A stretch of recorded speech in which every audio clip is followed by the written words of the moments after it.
Meu nome é Isauri Jung, eu sou ativista na luta contra a violência doméstica e uma sobrevivente após ter sido vítima de estupro e tentativa de feminicídio em 2016. Então eu vou contar um pouco do que eu passei com o meu relacionamento. Eu conheci o meu agressor em 2016, a gente teve um relacionamento que durou 3 meses. Ele no início não era um homem agressivo, a gente tinha um relacionamento tranquilo, só que eu descobri que ele já havia matado uma mulher em 2006, enforcada dentro de um motel aqui em Juiz de Fora. E ele estava cumprindo condicional por esse crime, ele ficou 5 anos e saiu na condicional. Quando eu descobri, eu terminei.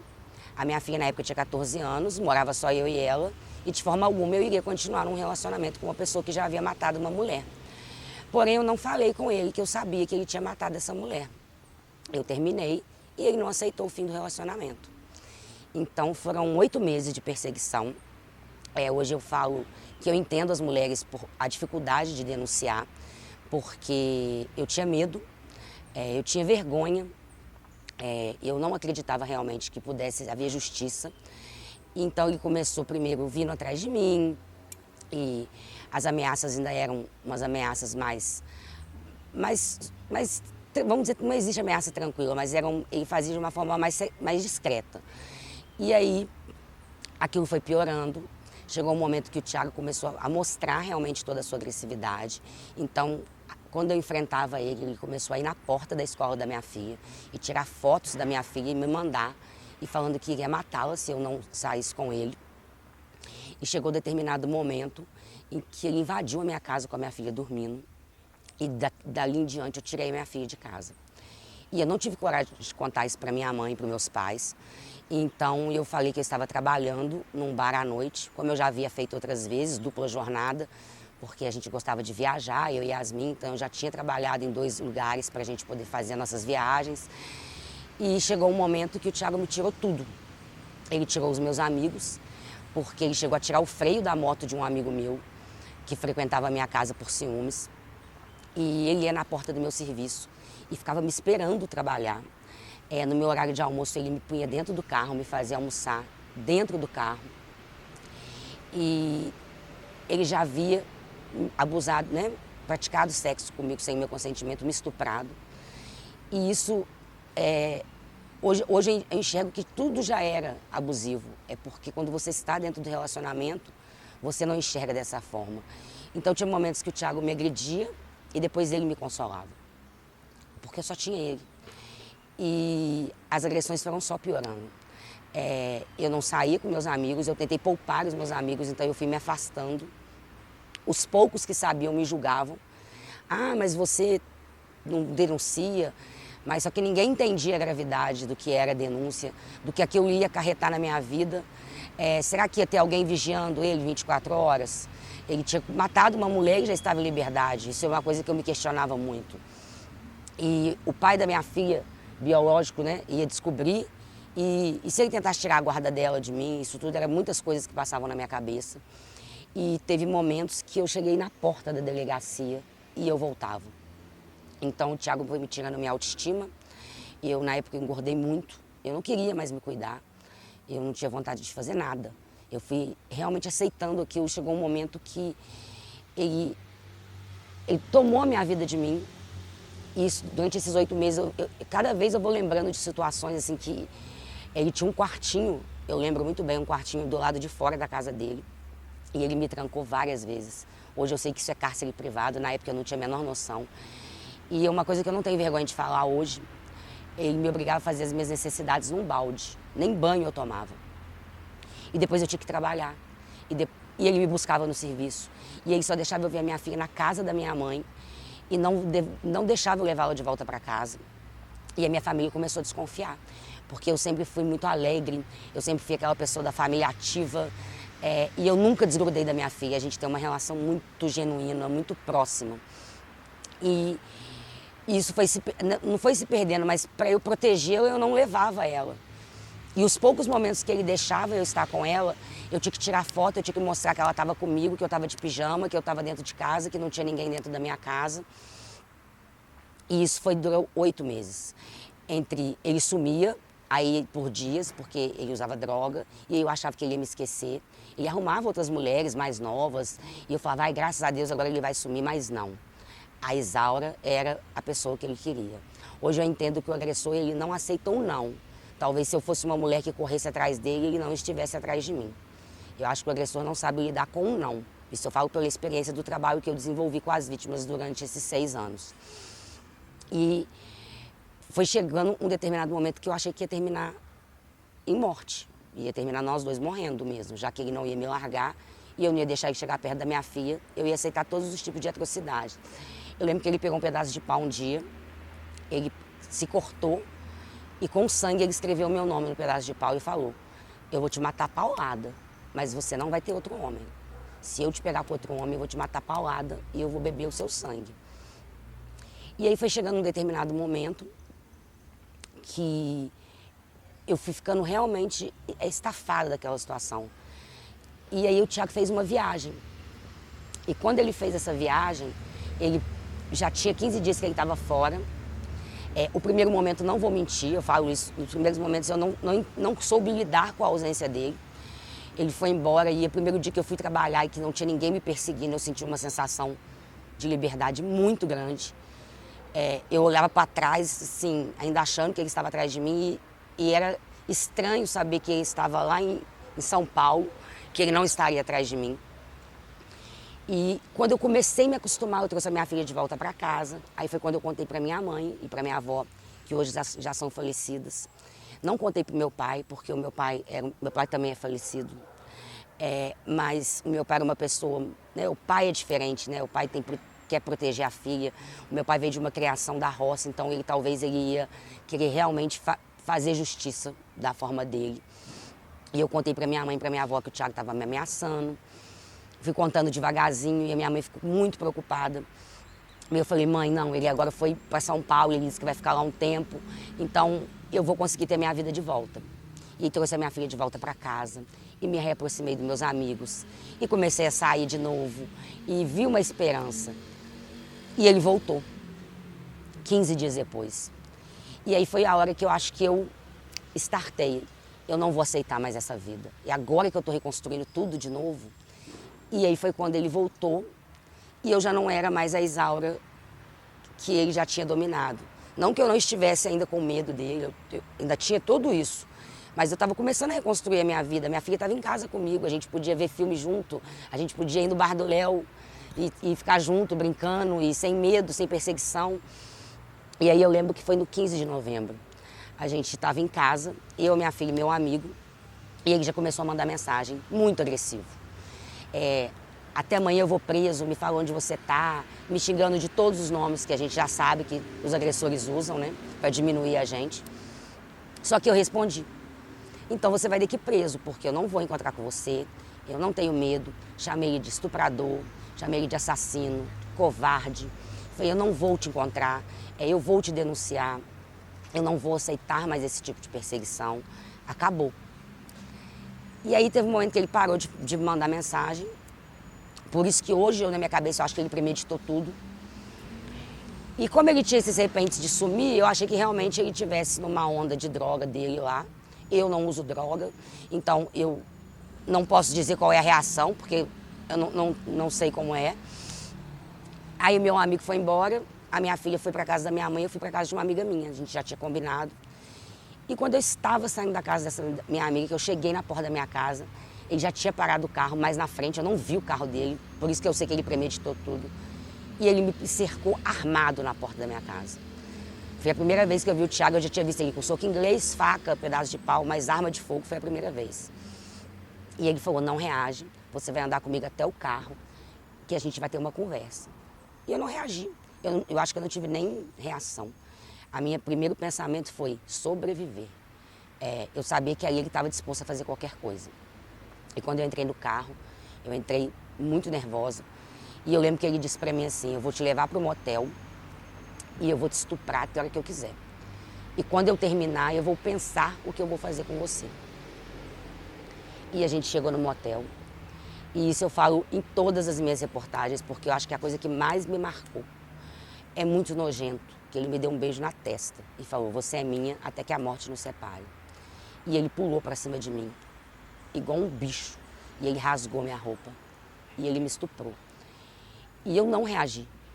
Isso é uma coisa que eu falei na audiência na época. Não houve luta corporal, não houve mesmo. Eu nunca reagi a nenhum dos estupros dele, porque eu queria sobreviver. E o estupro não é sobre força física, é sobre o não, né? E ele me estuprou, e quando acabou ele levantou, e eu estava toda rasgada. E eu lembro que o meu pensamento foi, se eu acalmar o Thiago agora, ele vai embora, e eu vou pedir alguém para me buscar ou eu vou chamar um táxi. Talvez eu não estivesse aqui hoje, dando essa entrevista, ou talvez eu não fosse uma ativista da causa. Talvez não tivesse nem terminado, eu estaria até hoje num relacionamento abusivo, eu estaria morta. Eu lembro que eu estava arrumando a minha blusa, porque eu estava com os seios de fora, e eu resolvi falar, eu não saio daqui com você hoje. Não tem quem me faça sair com você daqui hoje. E aí ele pulou em cima de mim. E no momento que ele pulou, eu caí assim, caí de frente, eu estava com a minha bolsa e meu celular na mão, e eu caí assim, e ele começou a me estrangular. E no momento que ele foi me estrangulando, o meu olho começou a fechar, e começou a faltar ar, e minha vista foi escurecendo, e eu lembro que eu falava, Thiago, para, e eu não conseguia falar mais. E ele só falava assim comigo, dorme que acabou, não reage. Eu vou te matar igual aquela puta que eu matei no motel. Essas foram as palavras que eu ouvi final. E aí eu lembro que eu estava com o meu celular, minha mão já estava sem forças, e eu estava tentando, na minha inocência, desbloquear meu celular, para ver se eu ia conseguir pedir socorro. E eu vi a foto de proteção de tela, que é uma foto minha e da minha filha, que eu tenho até hoje como uma força muito grande. E eu pedi muito a Deus, não me deixa morrer aqui nesse quarto. Eu quero ver minha filha crescer. E eu desmaiei. E depois, durante o processo que a gente foi ver com as perícias, que eu fiquei mais ou menos 40 minutos desacordada. Então eu sempre falo, o que aconteceu nesse tempo todo, só o Thiago pode dizer. Eu não sei o que aconteceu. As camareiras falaram que ele pediu a conta, que não ouviram o barulho do quarto. Claro que não, eu estava desacordada. Eu só lembro que Deus com certeza tinha planos para mim, porque eu acordei, eu estava jogada no banco de trás, com a minha bolsa aberta assim em cima de mim, e a cancela do motel estava abrindo. Ou seja, ele estava me levando, que eu acredito que era para desovar, porque ele achou que eu estava morta. E tem as imagens, né? Quando eu abri o olho, que eu vi a cancela, eu tive um instinto de sobrevivência muito grande, porque eu abri e ele não tinha travado a porta. E aí eu abri a porta, e ele assustou, porque eu pulei, abri, pus a perna para fora, e aí ele tentou dar ré, para prender a minha perna no carro. E eu fiquei presa, eu cambaleei, mas eu saí. E eu saí no pátio gritando muito, eu saí tonta, e eu correndo pelo lado errado, eu não sabia onde que eu estava, porque aí eu já não estava mais entendendo a situação. E eu comecei a gritar por socorro. Eu gritei muito, e aí ele desceu. E aí ele desceu e me deu uma surra. Foi chute, bicuda, mas eu apanhei muito. Até as camareiras do motel ouvirem, e elas vieram. E aí quando ele viu as camareiras, ele entrou no carro e fugiu. E eu lembro que eu abri meu olho, eu não estava enxergando nada, era só sangue. Eu achei que eu tinha ficado cega. E aí elas chamaram a polícia e o SAMU. Só que a polícia chegou primeiro, então eu fui para o hospital com a polícia, porque não dava para esperar o SAMU devido ao meu estado. Eu tive traumatismo craniano, eu quebrei o nariz, eu tomei mais de 20 pontos na boca, eu fiquei com uma paralisia definitiva no rosto. E quando eu cheguei no hospital, eu não estava entendendo nada. O legista fez os exames, que constatou o estupro. Eu tinha que ficar internada pelo meu estado de saúde. Eu não aceitei ficar internada, eu queria ir embora, eu estava em estado de choque, o Thiago estava foragido, eu não queria ficar no HPS sozinha, eu não estava me sentindo segura. E eu assinei o termo para sair. Graças a Deus, a família do meu pai, que é uma família que eu tenho muito, muito amor, muito carinho, eu não tinha condição de arcar com o meu tratamento, eles fizeram uma vaquinha e custearam o meu tratamento, porque eu não queria ficar internada, eu estava muito traumatizada, eu adquiri o transtorno do pânico, então eu não conseguia fazer os exames, eu tive que ser sedada para fazer os exames. Meu nariz não pôde ser operado, porque da forma que o Thiago quebrou, não teve como consertar. Eu só tomei os 20 pontos na boca e fiz os primeiros atendimentos e o exame de corpo de delito. E aí eu lembro que eu cheguei em casa, já era de manhã. E até então não tinha visto a minha filha e a minha mãe, não tinha coragem. Quem foi comigo para o hospital foi um amigo meu. E aí eu consegui tomar um banho mais ou menos, porque eu não conseguia lavar meu rosto, porque eu estava muito machucada. E aí eu liguei para minha mãe, que já estava sabendo do ocorrido através do meu amigo. Eu falei que antes de eu ir lá para ela, para a gente ir para o hospital, depois resolver a minha situação, eu queria ir para a casa da mulher. Eu queria representar a denúncia eu mesma, pessoalmente. Eu acho que ali eu tomei consciência da gravidade, porque eu era uma vítima viva. E até então eu era uma sobrevivente, né, de tantas mulheres que morrem.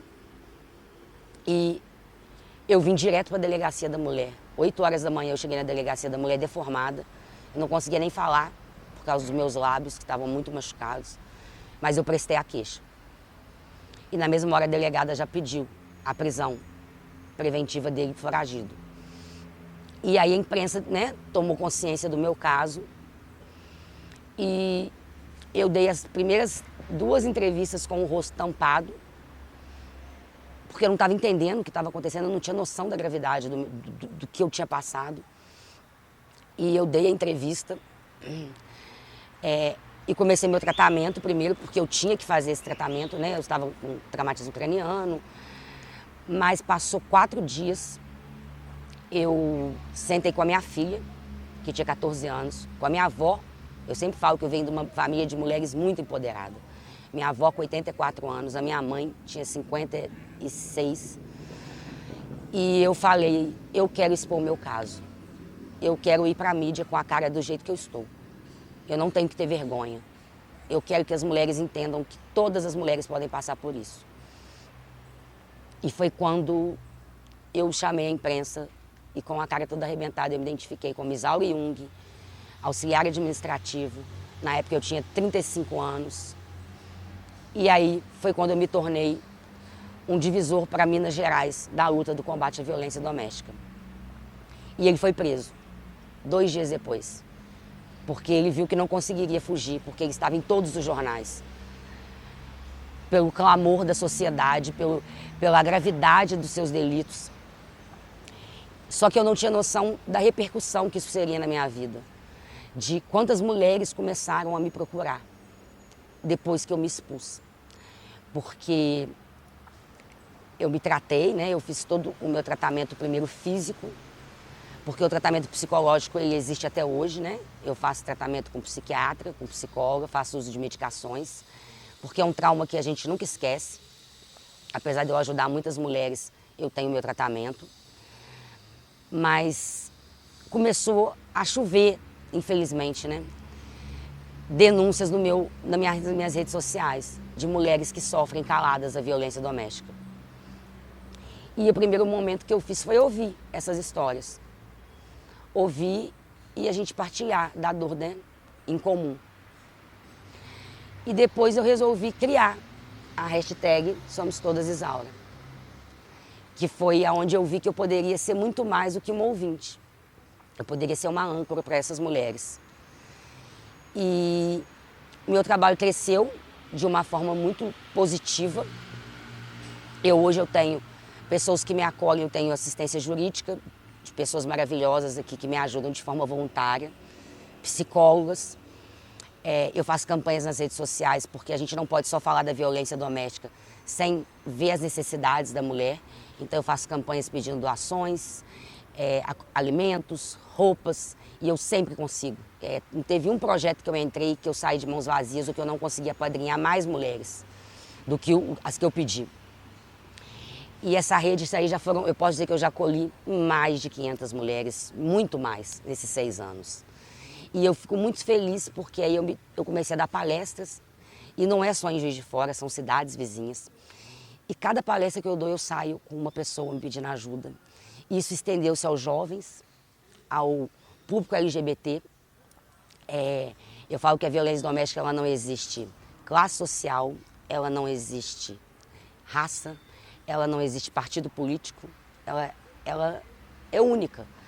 Qualquer pessoa pode sofrer a violência doméstica. Então eu sempre falo, eu não julgo, eu ajudo. Quando uma vítima me liga, eu não quero saber se ela é de direita ou de esquerda, se ela é negra, se ela é branca, se ela é homossexual, se ela não é. Ela é a vítima que eu tenho que atender. E talvez por isso o meu trabalho cresceu grandiosamente. Mas o meu caso não foi fácil, porque as audiências se iniciaram, o Thiago foi preso, 2 dias depois, né? Ele foi encaminhado para o Ceresp. De dentro da cadeia ele me ameaçava, mandava nudes, mandava ameaças de que ele iria me matar quando ele saísse. E cada vez que ele me ameaçava lá de dentro, eu fazia um boletim de ocorrência contra ele. Eu criei uma força muito grande. Eu falo que a Isaura que ele deixou no pátio, quase morta, não existe mais. Eu não sou mais aquela mulher que ele ameaçava. E em 2017 começou o julgamento. E o meu processo teve uma série de erros, né? Eu acho que talvez porque a lei do feminicídio não existia. Ela iniciou em 2015. Eu fui um dos primeiros casos, né, aqui em Minas, de tentativa de feminicídio. Eu tive uma delegada muito boa, que é a delegada Ângela Felé, que hoje não está aqui em Juiz de Fora, mas é uma delegada que lutou muito pela minha causa. Nos tornamos amigas pessoais porque ela se sensibilizou com a minha história e de tantas outras que ela me ajudou, enquanto ela estava aqui em Juiz de Fora no meu projeto. E então o Thiago ficou 4 anos preso e ele saiu porque ele foi considerado semi-imputável, né, que é quando a pessoa não tem discernimento, foi considerado que ele é doente, o que é um absurdo, porque eu falo que o nosso judiciário precisa urgentemente ser revisto, porque se a pessoa é incapaz, ela tem que então estar internada pro resto da vida. O Thiago não é primário, ele já matou uma mulher. Durante o processo eu descobri mais uns 10 boletins de ocorrência de outras mulheres que ele já havia ameaçado. Então ele saiu, alegando que ele é semi-imputável. Hoje ele está ainda aguardando a sentença do estupro em liberdade, que é absurdamente isso. E quando ele saiu, ele veio atrás de mim logo no início. Começou a rondar minha casa, ficar andando perto da minha casa, e ele foi preso por descumprir a medida protetiva. Por isso que eu falo que as leis também estão avançando. Antigamente não existia nem descumprimento de medida protetiva, e hoje a gente vê agressores sendo presos por descumprimento de medida protetiva. E aí ele foi preso, e ele ficou mais 3 meses preso por descumprimento de medida protetiva. Então, ano que vem, a gente tem uma audiência também por esse descumprimento de medida protetiva.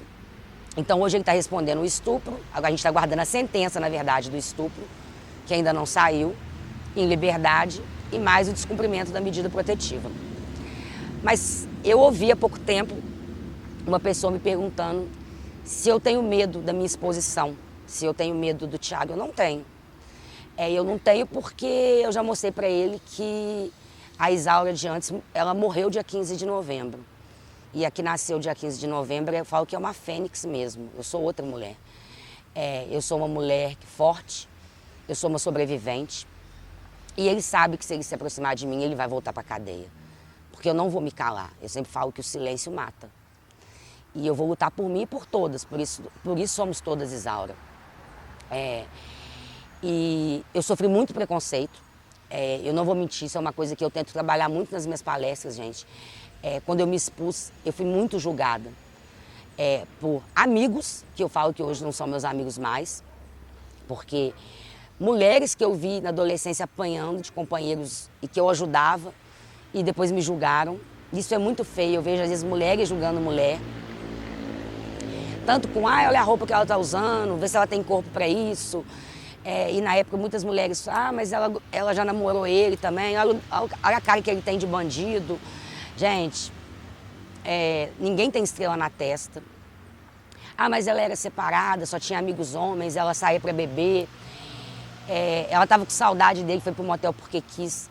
Isso é uma coisa que a minha mãe falava comigo assim, se você foi pro motel com ele porque você quis e chegou lá você falou não, é estupro. E mesmo se você quis ter relação com ele, nada justifica ele te estrangular e te dar uma surra e te deixar quase morta. Então, eu fui muito julgada, eu sofri muito. Eu carreguei uma culpa quase durante 3 anos. Só com muita terapia, ouvindo muitos relatos, entendendo o quanto a sociedade é machista e preconceituosa, é que eu fui entender que essa culpa não é nossa.